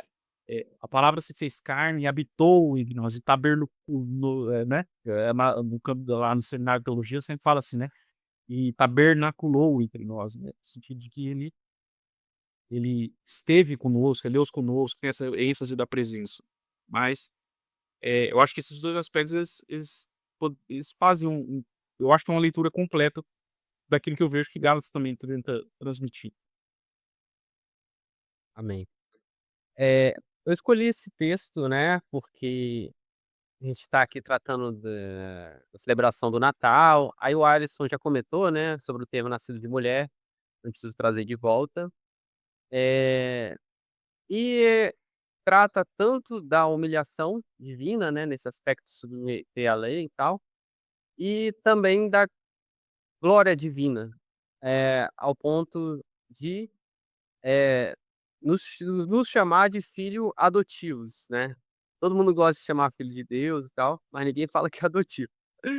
E aí, Alisson, que Paulo o que Paulo quis dizer com filhos adotivos? Você conhece algum tipo de argumento teológico, algum comentário bíblico que já tratou desse termo, filho adotivo? Vixe, caiu o Leandro, hein? Já tá aí ainda? Então, essa é um aspecto, eu acho, muito interessante que Paulo faz desse termo, né. Quando a gente pensa em adoção hoje, a gente tem uma ideia muito específica do que é adoção. Por exemplo, eu e minha esposa, nós temos aí na casa dos 30 e poucos anos. É bem comum pessoas nessa idade, casais nessa idade, se inscreverem para processos de adoção, e geralmente a maioria dos casais modernos tem interesse em adotar crianças pequenas, né. Geralmente quanto menor, melhor, porque não vem já criada ou com problemas, criacionais, ou com sofrimentos, ou com traumas já na criança. Então, hoje na sociedade moderna enxerga o processo de adoção como a adoção de pessoas, de crianças. Mas na antiguidade, especialmente romana, não era assim. A maioria dos processos de adoção, eles, em primeiro lugar, não se davam com pessoas pobres. Eles aconteciam principalmente com pessoas nobres e até mesmo com imperadores. Muita gente não sabe, mas nós só tivemos 2 casos de imperadores que foram sucedidos pelos seus filhos biológicos. A maioria dos imperadores eram sucedidos por seus filhos adotivos, e eles geralmente eram adotados na vida adulta. Então, por exemplo, o próprio imperador Augusto, que foi o primeiro imperador romano, ele foi adotado por seu tio biológico, Júlio César, quando ele tinha aí por volta de 14 anos de idade. O próprio imperador Augusto adotou Tibério, que era filho de uma das suas esposas, quando ele já tinha cerca de 17 anos de idade. Então era muito comum esse processo de adoção de pessoas mais velhas, já adolescentes, adultos e até homens mais maduros, porque o processo de adoção, ele tinha um objetivo: eu sou nobre, eu tenho posses, eu tenho terras, eu tenho dinheiro. eu tenho propriedade e eu simplesmente não tenho para quem deixar tudo isso. Eu não tenho filhos biológicos. É importante a gente lembrar que na antiguidade a taxa de mortalidade infantil era imensa. Então você ter o filho que nasceu de você e que cresceu e que chegou à vida adulta era um privilégio, não era para qualquer um.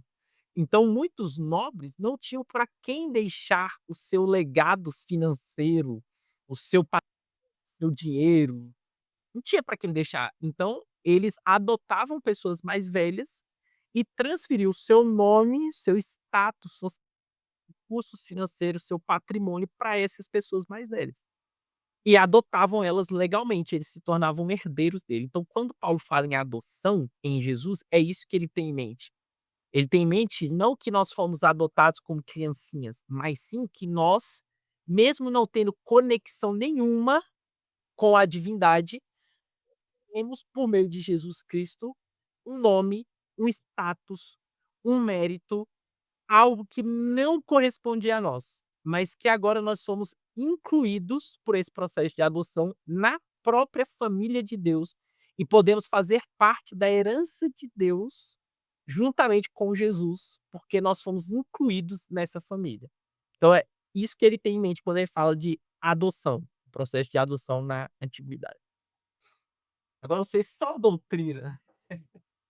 Legal, legal, legal. Eu sei que você lê bastante comentário, Alisson, então isso é típico de comentário bíblico, né. Justo.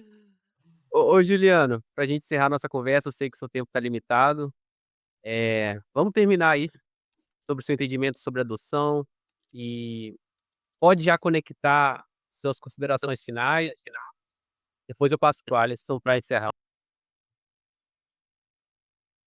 Então, né, acho que, eu não teria muita coisa a acrescentar ali o que o Alisson falou. Eu achei, interessante essa questão dos imperadores e tal. Mas eu acho que a doutrina da adoção, ela é uma das ela é e assim, teologicamente, ela é uma das coisas bem pouco trabalhadas ao longo da história da igreja. Assim, eu acho que como deveria ser. Também Paulo fala pouco de adoção, assim, se você for ver proporcionalmente a alguns outros temas que ele trata. Mas eu acho que ela é, e eu sou uma pessoa de linha teológica, eh, assim, soteriológico do eu me convence filosoficamente, teologicamente, muito a doutrina reformada e tal, né. Eu acho que ela tem tudo a ver com eu acho que ela se conecta muito com o aspecto da própria natureza de Deus, né, da perfeição, a simplicidade divina, etcétera. E igual, seria outro tema a tratar em relação a isso. E eu acho que a adoção, ela tem muito a ver com a forma como Deus, trata, até dentro do contexto da eleição, acho que faz muito sentido, né. Eh, então, mas a gente está falando de teologia bíblica ali, né. E a gente está falando de teologia bíblica ali. E quando aqui, né, e quando a gente fala de teologia bíblica, o tema da adoção, ele é totalmente contextualizado ali, também com a questão da superação, eh, não é acho que superação, né, mas eu acho que para a expansão da substância do Antigo Testamento, para além das fronteiras do Israel histórico ali, né. Então quando você vai um judeu olha para um romano, olha para um chinês e fala assim: "Nossa, ele foi adotado por Deus", né. Eu acho que você expande o conceito da aliança, né, você expande, essa relação de Deus, com a humanidade, né, e aí, cumpre de certa forma aquilo que Paulo fala, né, que aquilo que a Bíblia fala e Paulo enfatiza sobre, no caso de Abraão, serem abençoadas todas as famílias da terra, né. Paulo lá em Romanos no 8 vai falar a respeito do Espírito que nós recebemos, que clama no nosso coração: "Abba", né. eu acho que a forma de tratar a redenção de Paulo, por parte do Paulo, é uma coisa muito bonita. Eh, o Espírito, na verdade, que é o que Paulo fala, assim, é que o Espírito, na verdade, está falando para nós falarmos, Pai, né? Que o Espírito está falando para nós, ele está falando para nós falarmos, Pai. Então, quando você chama Deus de Pai, e aí tem toda uma consequência disso, né? Eu vejo quando Paulo fala lá em Efésios que Deus nos fez nós assentarmos juntamente com Cristo nas regiões celestiais, isso tem totalmente a ver com adoção, né? Nos assentarmos nas regiões celestiais, herdarmos juntamente com Cristo, herdarmos a vitória de Cristo, né? Repetindo uma frase de São João Crisóstomo, né? Vai falar assim, ó, que o vencer é de Cristo, mas o gozar é nosso, né? Então Jesus vence e somos nós que aproveitamos isso. Então, toda a recepção de todos os benefícios que Deus quis que estivesse com todos nós, né? Com cada um daqueles que creem, os benefícios que Deus quis que acompanhasse todos aqueles que creem, é muito, muito elucidado aí pela figura da própria adoção, né. Então, na medida em que eu herdo as coisas com Cristo, eu acho que, tipo assim, é um tesouro tão imensamente grande, tipo assim, que faz um mundo da nossa história ser nada, né. As dificuldades ser nada, os problemas políticos ser nada, os problemas da nossa história ser nada, né, as controvérsias entre os homens, os medos, os temores, até as esperanças, né, porque nesse sentido, como a nossa mente não consegue atingir Deus, né, às vezes a nossa esperança fica muito aquém daquilo que realmente Deus quer dar para nós. E Paulo ele sinaliza isso, ele vai usar a linguagem da adoção justamente para ilustrar todas essas coisas. Então eu, tipo assim, tô falando até num nível um pouco mais devocional do que realmente questão acadêmica, mas assim, eu acho que, eh, a encarnação, ela dá ao homem uma finalidade, né. Ela abre um f ela abre uma luz para a humanidade, e eu abre uma esperança para a humanidade. E teologicamente falando teologicamente falando, eh, o fato de Paulo querer ilustrar, ou até Jesus, né, quando Jesus ele vai falar que Deus é o nosso Pai, porque o conceito de adoção não nasce em Paulo, Jesus já vai falando há muito tempo que o meu Pai é o vosso Pai, o vosso Pai que está nos céus, etc. Jesus ele vai incutindo essa ideia da proximidade de Deus para com o homem, que é uma coisa que é estranha aos gregos, vale dizer, né? Os gregos eles tinham pavor de Deus. eh, Quando um Deus aparecia, ele falou assim: "Nossa, ferrou minha vida", né? Ele fala, e quando Deus, imagina quando Deus ele queria uma coisa de você, né? Então, não tem aquela história lá de Afrodite que foi com o fazendeiro, na hora que ele descobriu que era Afrodite, ele ficou espantado, falou assim: "Eu vou morrer". Ele falou: "Não tem mais salvação minha, porque agora eu me enrolei", né. Então a relação com Deus, com os deuses, parte do não é uma coisa muito próxima, tanto é que nos templos gregos lá, ninguém entrava, era a morada de Deus, né. E lá, e quando o Apocalipse lá vai falar assim que Deus era a nossa morada, Deus é o nosso templo, isso é uma relação totalmente inversa, né. E vai para muito além tipo assim, e supera até os limites já largos ali do Antigo Testamento, que o povo podia entrar dentro do templo, né, pelo menos os escolhidos ali e tal, até uma parte do templo, porque isso no contexto do mundo antigo não era assim. Então, e ainda mais chamar Deus de pai. Tem o livro do Joaquim Jeremias, eu não sei se o Soares conhece, acho que conhece, né, o livro do Teologia do Novo Testamento de Joaquim Jeremias. E eu lembro quando eu li aquilo lá na época da faculdade, que ele vai falar justamente dessa questão do Abba, eu fiquei maravilhado. E eu acho que todos nós cristãos devíamos nos maravilhar com isso, com essa questão da adoção, falando a respeito dessa questão da proximidade, porque a adoção é a mesma coisa que você poder chamar alguém de pai. Você não chama alguém de pai, é alguém que não é seu pai, né? Geralmente os pais que adotam querem que seus filhos adotados chamem eles de pai, né? Então acho que essa aproximação é muito bela, assim, muito maravilhosa, assim. Amém. Devocional bela aí do Juliano. Vamos aqui encerrar esse último episódio do ano, episódio de Natal. Espero ter trazido aqui reflexões sobre o nascimento de Jesus, profundidade bíblica, interesse em busca de tipologia, interpretação, hermenêutica, aplicações nas nossas vidas e, como eu disse no início, tudo para adorá-lo, porque ele nos amou primeiro.